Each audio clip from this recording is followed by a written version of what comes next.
In the center of the galaxy, in a place called the Galactic Council Hall, powerful leaders from many alien species sat in a giant circle. They were tall, strange, and full of pride. Some had tentacles, others had scales, feathers, or glowing eyes, but all of them were laughing. On a large holographic screen in front of them, they watched an old recording, footage of Earth's space fleet. The Warcrafts were ancient. Rust covered their armor. Their engines looked like they hadn't worked in 1,000 years. Some ships had pieces missing. A few were floating upside down. The symbol of Earth, an old Terran eagle, was faded and cracked. The laughter grew louder. "Are these really Earth's warships?" one alien asked, wiping a tear from his eye. "Rusting garbage," another said. "I've seen cargo drones more dangerous than these. They still use metal bolts." Ha! The galaxy had forgotten Earth. Long ago, humans stopped joining council meetings. They stopped trading. Their signals faded. No one knew if they still existed. Many believed they had destroyed themselves. Now, after so many years, this footage appeared, discovered by a mining ship near a dead zone called Sector 9. The video showed dozens of Earth ships, still drifting, still powered off. No movement. No signs of life. To the Galactic Council, it was a joke. A broken species. A dead planet with dead machines. But far away, on the blue and green world of Earth, deep below the surface, something old was waking up. Inside a hidden mountain base, cold lights flickered on after hundreds of years. Long corridors filled with dust lit up, one by one. Massive blast doors opened with slow, heavy groans. A single red light blinked inside a black room. Voice, calm, robotic, and deep, spoke for the first time in centuries. Threat detected. Earth status. Active defense mode. Waking fleet command. Miles above Earth, in orbit, the oldest Terran warship, TNS Vengeance, shook slightly. Her systems had been dark for generations. Her hull was covered in rust and scars. Her solar panels were cracked, but her heart, the fusion core, was still alive. With a sudden spark, lights blinked on across the ship. Engines hummed. Interior lights turned red. Hidden turrets unlocked. TNS Vengeance sent a silent signal. Across the system, hundreds of other Warcrafts, long believed dead, began to stir. Back in the Galactic Council, the laughter stopped. A new alert popped onto the screen. The mining ship that found Earth's fleet had been destroyed. No survivors. Only one message was received before the signal cut out. "They're not sleeping, they're watching." Council leader Zarn, a creature with 8 glowing eyes and a brain that pulsed like a star, stood up. "This must be a mistake. Those ships are relics. They cannot fly." Another alien general replied, "Then why did our probe ship go dark? Why is there now power detected across all those Terran crafts?" Silence filled the hall. One scientist spoke softly. "What if they were never gone? What if they were waiting?" Council members looked at each other. Some shook their heads. Others looked afraid. "They can't win," said one. "They're too old," said another. But none of them could explain why those ships had reactivated, or how. Meanwhile, on the moon, a hidden Terran command center was fully awake. Screens showed star maps. Red dots marked enemy fleets. Green ones showed old Earth warcrafts coming online. A woman stood at the center, Commander Reyes. She wore a black uniform with a faded Earth emblem. Her face was serious. Her voice was calm. "We knew this day would come," she said. They laughed. Let them laugh. Now we remind them why Earth was feared. She turned to the main screen. "Begin reactivation of Phase 1. All rusting ships. Prepare for deployment." In deep space, the TNS Vengeance turned slowly toward the stars. Its message was simple. We were forgotten. Now we are remembered. A blood-red star burned in the sky of Mira's Reach, a small moon near Earth's dead zone. For years it had been silent. Just another rock in space. No value. No threat. No life. But today, the Thrax Dominion had other plans. 6 advanced warships entered orbit, sleek and glowing with plasma shields. Their captain, Velkar, stood tall on his bridge, his clawed fingers tapping on a glowing console. His orders were simple. Destroy everything that breathes Terran air. He stared at the screen. It showed Earth's rusted ships, floating lifeless in the void nearby. Look at them, he sneered. Scraps from a forgotten world. Send a probe. We'll take souvenirs. A small drone launched. It zipped through space toward one of the ancient Terran ships, TNS Vengeance. As it approached, the drone scanned the rusted hull. No movement. No heat signatures, no power surge. It moved closer. 10 meters, 5 meters. The drone sent a message. Target inactive. Preparing to attach. The transmission stopped. The last frame caught something terrifying. The ship's main, cannon turning, just slightly, but it moved. On the Thrax bridge, alarm screamed. What is this? Velkar growled. I thought these ships were dead. One of his officers shouted. New energy signature. It's charging weapons. Before Velkar could speak, a blinding light tore across space. TNS Vengeance fired. The beam was old tech. Raw. Fusion, unstable, brutal. It didn't just hit the Thrax warship. It sliced it in half. Velkar watched in horror as half his fleet commander's ship tumbled into the void, burning. A second beam came. No warning, no sound, destroying another. Thrax cruiser in a single shot. They're using ancient energy weapons, shouted the tactical officer. But they're working better than ours. Velkar's voice shook now. Retreat. Now. But it was too late. More Terran warships were waking. One by one, rusted giants lit up in the dark. TNS Valor, TNS Blackstar, TNS Eclipse from silence into war in seconds. Back at the Galactic Council, panic was spreading. Footage from Mira's Reach arrived, ships destroyed, no survivors. Terran Warcrafts had turned on, hunted, and killed with weapons long believed useless. A senator yelled, These aren't relics, they're traps. A Zorlak warrior pounded his chest. If this is true, Earth must be erased before they spread, but a shadow fell over the council chamber. A new message was being played, sent across deep space from Earth. It was a human voice. Calm. Cold. We see you. We waited. Now, you'll remember us. On Earth, Commander Rhea stood before a hologram of the galaxy. Green lights marked every ship that had just gone active. Red lights marked enemy fleets. She turned to her crew. Her words were slow and sharp. They fired the first shot. We'll give them the last. Far in deep space, an alien convoy picked up something strange, a Terran signal, an old one, a war chant. It played on every channel, in every language.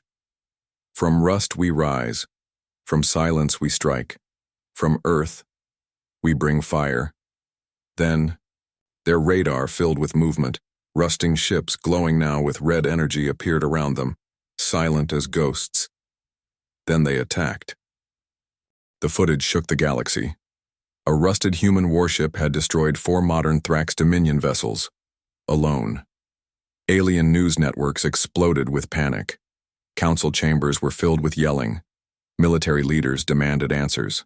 Scientists searched for logic, but logic had nothing to do with it. The ships of Earth once laughed at were now feared. Aboard the TNS Eclipse, one of Earth's awakening giants, systems slowly came online. Inside its ancient walls, metal groaned and sparks danced along old wires. But the ship's AI, Virus X9, was fully awake. Its voice echoed through the bridge. Target logs updated. Thrax fleet eliminated. New targets detected. The ship's eyes, long-range scanners, turned toward the stars. 3 more alien fleets were coming. In a distant star system, a small alien ship, a scout from the Surkai Republic, crept closer to the battle zone. Commander Yuln, a 4-eyed reptilian officer, sat in silence as his crew watched the black void. Focus on the wreckage, Yuln ordered. Let's see what they left behind. The scout flew closer to the site of the Thrax ambush. Debris floated everywhere, burned metal, shattered weapons, drifting corpses. Yuln leaned in. There, Zoom in on that Terran ship, the big one. It was the TNS Vengeance, motionless, surrounded by destruction. Burned, scarred, rusted, silent. It dead? Yuln whispered. Just then the ship's engines lit up, without sound, without warning. Vengeance turned its cannon slowly, aiming directly at the scout. "Move!" Yuln shouted, but it was too late. The blast hit them dead center. The Serkai scout didn't explode, it melted. The beam tore through the ship's center like a sword through paper, no alarms. No time to scream. Back on Earth, Commander Reyes received the scout ship's final signal. "Another one down," she said softly. A soldier beside her asked, "Commander, how are these ships doing this? They're centuries old." Reyes looked at the glowing red map on the screen. "Because we never needed fancy. We needed deadly." She turned. "Rust is only on the outside. What lives inside bleeds fire." In the galactic core, leaders were in chaos. Their weapons are ancient, but devastating. They don't follow standard battle rules. They're not just attacking, they're hunting. Council leader Zarn stood up. "They're using old tech we thought was useless," he said. "But Earth was always different. Their weapons weren't built for show, they were built for revenge." Another senator trembled. "How many of these ships are there?" Nobody answered, because no one knew. At that moment, hidden across moons, asteroid belts, and gas giants, more Terran ships were waking. They came in all sizes: carriers, dreadnoughts, destroyers. Each one had the same mission: find the ones who laughed, make them scream. Aboard the TNS Blackstar, its AI came online. Its first words: "Joke detected." Response: "Full annihilation." Its engines roared. In a far-off colony, an alien child looked up and pointed at the sky. "Mom, what's that star?" But it wasn't a star. It was a Terran warcraft entering orbit. No lights. No signal. Just fire. The stars were no longer safe. Across deep space, Terran ships, once rusted and forgotten, were waking like ancient gods. And one by one, the galaxy's proudest fleets were vanishing without a trace. But what no one knew was this. Earth's real fleet hadn't even moved yet. Deep beneath the Martian ice crust, something massive began to shift. The frozen crust cracked. Buried under kilometers of rock and steel, an old Terran hangar rumbled. Inside it slept a monster. TNS Leviathan, Earth's largest dreadnought, still locked in place. Still dreaming of war. A cold AI voice echoed through the silence. Command code, Revenant Protocol. Confirmed, awakening Arsenal core. Hydraulics hissed. Lights turned blood red. The Leviathan's engines began to hum, a sound not heard in 300 years. At the edge of the Viren expanse, the Zentari Armada watched sensors light up. Hundreds of Terran signals were now active. Hidden ships, sleeper stations, mobile weapon platforms all powering on. Admiral Kravix of the Zentari stared at the data. "This isn't a defense," he whispered. "It's a trap. They've built a graveyard full of fire." His second-in-command leaned in. "What do we do?" Kravix looked up at the dark sky. "We pray they don't come for us next." On Earth's moon, inside Command Bastion 1, Commander Reyes stood before a digital wall showing every reactivated ship. The red dots had spread across 7 sectors. A voice from behind spoke. "This isn't just reactivation, it's resurrection."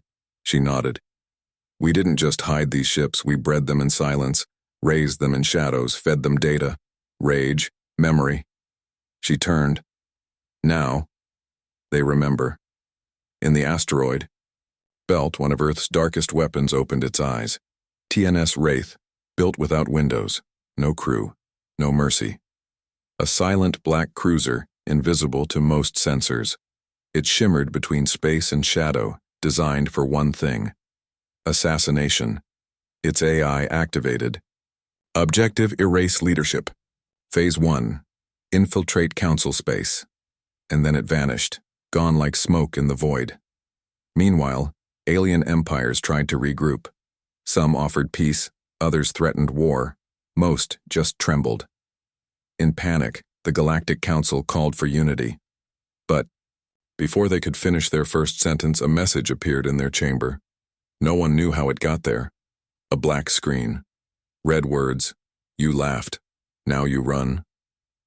On the outer rim of the galaxy, a peaceful colony watched something terrifying. The sky burned red. An old Terran ship, the TNS Inferno, entered orbit at high speed. It dropped no bombs. It didn't fire weapons. It simply hovered. Then it opened its lower bay and released hundreds of self-guided missiles, swarming like angry bees. Every ship on the surface tried to escape. None made it. The Inferno didn't speak. It just watched. And when the colony was silent, it turned and vanished. Across alien worlds, fear spread like wildfire.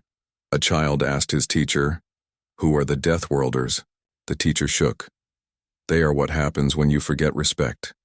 Earth's ships were not fast, not shiny, not pretty, but they were alive now, and each one carried the weight of silence, humiliation, and fury. The Galactic Council had made a choice, a dangerous one. They called it a cleansing strike. Across every star network, Council fleets prepared to surround Earth and burn it to ash. They still believed humanity was a glitch, a threat to a race, an old species that had gotten lucky. They were wrong, and their arrogance was about to become the galaxy's worst mistake. In the skies near Saturn's rings, Earth's ghost ships floated in silence. TNS Vengeance, TNS Eclipse, TNS Leviathan, all still, all cold, waiting. But their sensors had already detected the incoming fleets. 1,000 Council warships, the largest attack force in recorded history. The enemy thought this was a surprise. It wasn't. In Bunker 09, deep beneath the Earth's crust, Commander Reyes stood before a war table. Her officers waited, silent, tense. "Let me guess," she said, tapping the screen. "They think we'll beg." A young soldier nodded. "They've sent a warning broadcast. Surrender or be destroyed." Reyes smiled. It wasn't joy. It was memory. They forget Earth was never built to kneel. Then, without a word, Reyes activated the Ashlight Protocol. Instantly, every dormant Terran warcraft received one message: release the chains.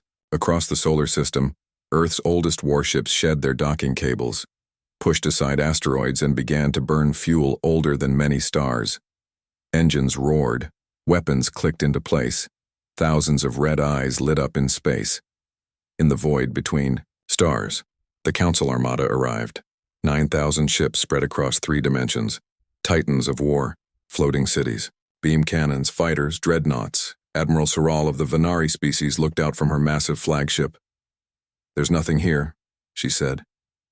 "Just rust and silence." But her radar started screaming. Behind them, above them, below. Every Terran ship had moved, and they had done the one thing no alien fleet expected. They let the enemy surround them on purpose. Suddenly, from the black of space, hundreds of Terran ships launched EMP pulses. Shields collapsed, engines died. Laser-guided railguns, once thought outdated, fired with terrifying accuracy. Ships exploded in every direction. It wasn't a battle, it was an ambush. Inside the Terran dreadnought TNS Leviathan, the AI whispered, "Target count 9,000. Estimated destruction time, 31 minutes. And it began. Alien ships scattered. Admiral screamed, "No formation. They're everywhere. We can't target them. They're too fast. Too fast." Explosions painted the stars red. Beam weapons cut through the dark. Missiles found, their targets like wolves in a blood hunt. The Council had brought a galaxy's worth of weapons, but Earth had brought vengeance wrapped in rusted steel. In the final moments of the battle, a small broadcast leaked to the public across the stars.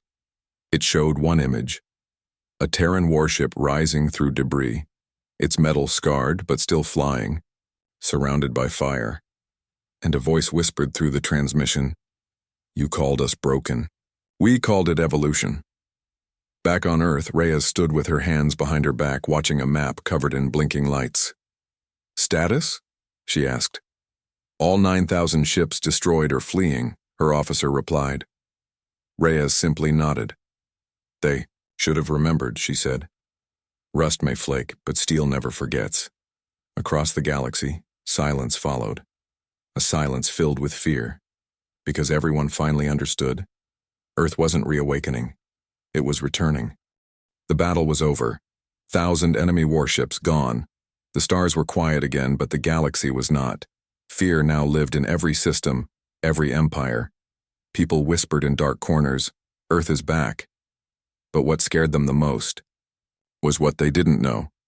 Because what the galaxy had seen was only the first layer of Earth's power. The real ghosts of old Earth were still hidden, and they were now awake. In a cold, dead region of space called the Stygian Veil, a mining ship sent a distress signal. It had discovered something strange, an artificial moon drifting alone wrapped in black metal. The crew entered, no life, no lights, just silence, until one of them touched a panel. The walls came alive. Screens lit up. Old Terran code scrolled fast. A robotic voice echoed through the darkness. Welcome to Vault 7. Blackout fleet status. Online. The crew screamed. But no one outside ever heard it. The signal was lost forever. Back on Earth, Commander Reyes stood before her war council. The mood was tense. We've seen the tip of the sword, she said. Now we bring the blade. She tapped the screen. Blackout fleet. Thousands of ships never shown, never spoken of, not even to Earth's own people, hidden in deep space bunkers powered by forbidden tech. They were built during Earth's darkest days, she continued, and programmed to activate only if the species was nearly wiped out. Her eyes narrowed.